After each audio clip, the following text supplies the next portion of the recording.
देवर ने मनाई भाभी के साथ स्वागत। Heart touching story. तो आज की स्टोरी लेकर आए हैं, बस एक आप लोगों के मनोरंजन के लिए स्टोरी लाए हैं।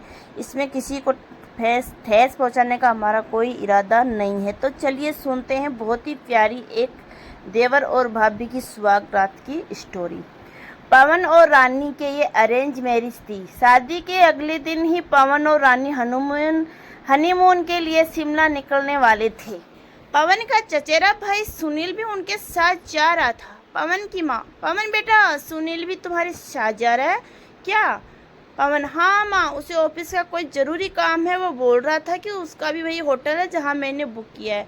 उसने कहा कि उसे अकेले नहीं जाना पड़ेगा, हमारा साथ हो जाएगा। मैंने कहा कोई नहीं, चल ले। पवन और रानी एयरपोर्ट पहुंच जाते हैं। सुनील पहले से ही एयरपोर्ट पहुंच चुका था। तीनों मिलकर शिमला पहुंचते हैं। पवन, सॉरी रानी, सुनील साथ में था तो मैं तुम्हें ज़्यादा देर तक बात नहीं कर पाया। वैसे घबराओ नहीं, मैंने रात के लिए बहुत अच्छे से इंतज़ाम कर लिया है। हमारी स्वागत यादगार रहेगी, सिर्फ तुम और मैं। वैसे तुम नाराज़ तो नहीं हो ना? सुनील हमारे साथ आया है इसलिए। रानी, नहीं नहीं, मैं आपसे बिल्कुल भी नाराज़ नहीं हूँ। वो वैसे भी अब तो आप ही और मैं बिल्कुल अकेले हैं यहाँ, देवर जी नहीं है। पवन, एक सेकंड, सुनील का फ़ोन आ रहा है। पवन, हाँ सुनील, क्या हुआ, अर्जेंट है क्या? ठीक है, आता हूँ। पवन, रानी, सुनील का अर्जेंट कॉल है, मैं थोड़ी देर में आता हूँ, तब तक तुम चेंज कर लो और थोड़ा फ्रेश हो जाओ। रानी, हाँ हाँ कोई बात नहीं, आप मिलकर आओ, तब तक मैं आप दोनों के लिए खाना ऑर्डर कर लेती हूँ। पवन सुनील से मिलने चला जाता है। काफ़ी देर तक पवन नहीं लौटता। इसी बीच रानी थकी हुई थी और वह सो जाती है। पवन के पास एक और चाबी थी। रात को दरवाज़ा खुलता है। रानी गहरी नींद में थी, तभी वह पवन से बोली, रानी रानी पवन जी प्लीज़ लाइट मत ऑन करना, मुझे बहुत तेज नींद आ रही है। अगर आपने लाइट जलाई तो मेरी नींद खराब हो जाएगी। अरे आप तो आते ही चिपकने लग गए, खाना तो खा लेते, क्या कर रहे हैं? अरे छोड़ो, लगता है आज आप नहीं मानोगे। रानी और पवन तो ऐसे मौके की तलाश में थे। अगली सुबह रानी की आंख खुलती है। वो देखती है कि पवन डार्लिंग टेबल पर बैठा चाय पी रहा है। रानी, कल रात अपने कितना तंग किया, देखो आपने मेरी गर्दन पर कितनी बड़ी लव बाइट दी, इसका निशान महीने तक नहीं जाएगा। मुझे तो शर्म आ रही। अरे क्या हुआ, मैं तो मजाक कर रही हूँ, आपको मेरा इस तरह से बात करना अच्छा नहीं लगा क्या? पवन, नहीं नहीं, ऐसी कोई बात नहीं है। वैसे तुम्हें रात को कोई परेशानी तो नहीं हुई ना? रानी, नहीं नहीं पवन जी, कल रात को मैं ज़िंदगी भर नहीं भूल सकती। मेरी बेस्ट रात थी कल की रात। पवन की उदासी होने की बड़ी वजह थी उसका चचेरा भाई सुनील ने अपने भाई पवन के साथ धोखा किया। वह जानबूझकर उनके साथ आया था। सुनील, वैसे कुछ भी कह लो, पवन भैया कल रात भाभी के साथ बहुत ही बढ़िया स्वागत रही, मज़ा आ गया। उन्हें तो पता भी नहीं चला कि उनके साथ उनके देवर ने स्वागत मनाई। वो तो सोच रही है कि सारा मज़ा आपसे मिला है, पर ये नहीं जानती कि मुझे से हॉट लड़का उनके साथ था। एक बात सुन लो, आज रात भी मैं उनके साथ रहूँगा। पवन, सुनील, तुमने जानबूझकर मेरे ऑफिस की लड़की रेखा को पैसे देकर उस दिन मेरे साथ गाड़ी में भेजा था। मैं तुम्हारे बहकाव में आ गया। उसने ड्रिंक नहीं की हुई थी और वो भी तुम्हारे साथ मिली हुई थी। जानबूझकर वो मेरे ऊपर गिरी और तुमने उस हालत में मेरी फ़ोटो ले ली और अब तुम मुझे ब्लैकमेल कर रहा है और कि मैं उसके साथ था। गलत तो तुम कर रहे हो, तुम मेरी पत्नी के साथ मेरे रिश्ते खराब कर रहे हो।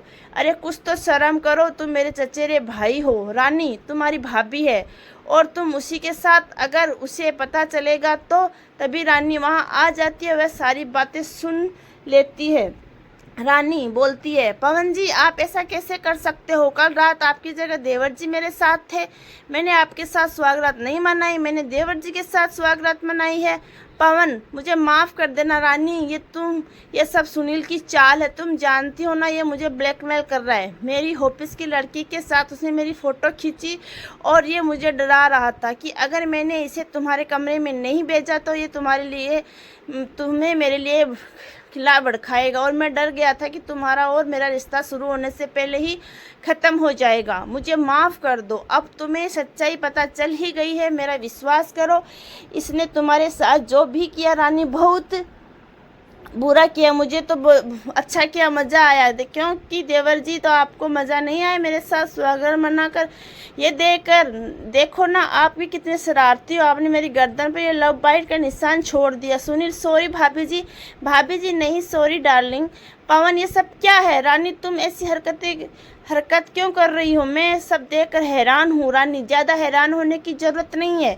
मैं और सुनील पिछले 5 साल से गर्लफ्रेंड बॉयफ्रेंड है। हमने तो ये सब नाटक तुमसे पैसे ऐंठने के लिए किया था। मुझे सुनील ने बताया कि तुम बहुत अच्छी खासी प्रॉपर्टी के मालिक हो, इसलिए मैंने तुमसे झूठी शादी की। मैं तो तुम्हें अपने आप को हाथ भी ना लगाने दूँ। मुझे तो मेरा सुनील छू सकता है। अब ये काम करो, ज़्यादा समय मत लगाओ। अगर तुमने हमें कल दोपहर तक 30 लाख नहीं दिए तो तुम पर इल्ज़ाम लगा दूंगी कि तुम मेरे इस्तेमाल किए हो और मुझे मेरे प्यारे देवर जी के साथ ज़बरदस्ती मजबूर किया। मैं तुम्हें जेल जाने की कोई नहीं बचा सकता। अब हम जैसा कहेंगे वैसा ही तुम्हें करना पड़ेगा। जब हमें पैसे की ज़रूरत होगी तुम्हें हमें पैसे देने होंगे। चलो सुनील, मेरा ना बहुत मन कर रहा है, कमरे में चलते हैं। सुनील, लगता है कल रात का ज़्यादा ही मज़ा आया। चलो डार्लिंग, मैं कहाँ मना कर रहा हूँ। पवन रानी और सुनील की चाल में बुरी तरह फंस चुका था। उसने कुछ समझ नहीं आ रहा था कि वह क्या करे। वह घर वापस जाकर सबके सामने लज्जित नहीं होना चाहता था। पवन, मुझे जीने का कोई हक नहीं है। ऐसी शर्मसार जिंदगी जीने से तो अच्छा है कि मैं मर जाऊं। पवन जैसे ही पुल से कूदने लगता है तभी उसका मोबाइल में फ़ोन बजता है। फ़ोन देखता है कि मोबाइल पर उसकी माँ है और वह अपनी माँ से आखिरी बार बात करना चाहता था। पवन, हाँ माँ ठीक है, मैं होटल पहुँचकर आपकी बात रानी से करवा दूंगा। क्या तबीयत ठीक नहीं है? माँ, कितनी बार कहा है कि समय पर दवाई ले लिया करो। हाँ मैं करता हूँ माँ। पवन फ़ोन रख देता है। उसकी आंखों में आंसू थे। वह अपनी माँ की आवाज़ सुनकर दुखी हो जाता है। पवन, मैं क्या करूँ? माँ मेरे बिना अकेली हो जाएगी। मैं एक कदम नहीं उठा सकता। मुझे कुछ समझ नहीं आ रहा। माँ, मैं तुम्हें कैसे बताऊँ कि कितना परेशान हूँ। पवन सड़क पर रोता हुआ पैदल ही चला जा रहा था। अचानक वह एक लड़की से टकरा जाता है। लड़की, पवन तू? हाँ, यहाँ शिमला में। पवन, संगीता तू? संगीता, हाँ मैंने तुम्हें बताया था ना, मैं वकील बन गई हूँ। मैं यहाँ प्रैक्टिस के लिए आई हूँ। वैसे तुम्हारा मैसेज पढ़कर मैं शादी में ज़रूर आती, पर यहाँ की छुट्टी नहीं मिल रही थी। सॉरी, मैं शादी में नहीं आ पाई। वैसे ओहो अच्छा, मैं समझ गई तुम हनीमून पर आए हो, पर तुम्हारी वाइफ कहाँ है? तुम अकेले हो? एक सेकंड, तुम्हारी आंखों में आंसू कैसे? क्या हुआ? तुम रो क्यों रहे थे? पवन को कुछ समझ नहीं आ रहा था। वह फूट फूट कर रोने लगता है। संगीता पवन की बचपन की दोस्त थी। संगीता के कहने पर पवन उसे सारी बात बता देता है। संगीता, पवन घबराने की कोई बात नहीं है, तुम बिल्कुल भी नहीं डरो और मैं तुम्हें और उन्हें कोई पैसे भी नहीं देंगे। मैं तुम्हारे साथ हूँ, कुछ गलत नहीं होने दूंगी तुम्हारे साथ। तुम कल ही रानी के खिलाफ तलाक के लिए अर्जी दे दो, बाकी सब मैं संभाल लूँगी। पवन, पर संगीता सुनील ने भी तो मेरे साथ गलत किया है। संगीता, कोई टेंशन नहीं, दोनों को तुम्हें ब्लैकमेल करने के जुर्म में कड़ी सज़ा होगी। बस तुम उन दोनों की बातों को इस फ़ोन में रिकॉर्ड करना, उसके बाद उसे सज़ा से कोई नहीं बचा सकता। पवन संगीता के कहे मुताबिक होटल जाता है और सुनील और रानी की रिकॉर्डिंग कर लेता है। पवन, कान खोलकर सुन लो, मैं तुम दोनों की एक फूटी कौड़ी भी नहीं दूंगा। तुम्हें जो करना है कर लो। रानी बोलती है, सुनील अब क्या करे? ये तो हम दोनों के एक साथ रहने भी नहीं देगा और एक पैसा भी नहीं देगा। कहो तो इसके खिलाफ पुलिस में झूठी रिपोर्ट कर दूं। सुनील बोलता है, हाँ रानी डार्लिंग, ये तो तुम्हें करना ही पड़ेगा, वरना हम पैसों के मोहताज हो जाएंगे। ये मुर्गा हमारे हाथ से चला जाएगा और तो हम दोनों कैसे एक साथ मज़े कर पाएंगे।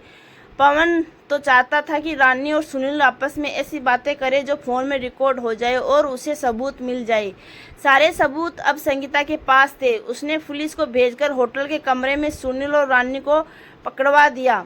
रानी और सुनील को उनके लिए किए की सज़ा मिल गई। जैसी करनी वैसी भरनी। तो कैसी लगी आपको ये कहानी? कमेंट करके ज़रूर बताइएगा।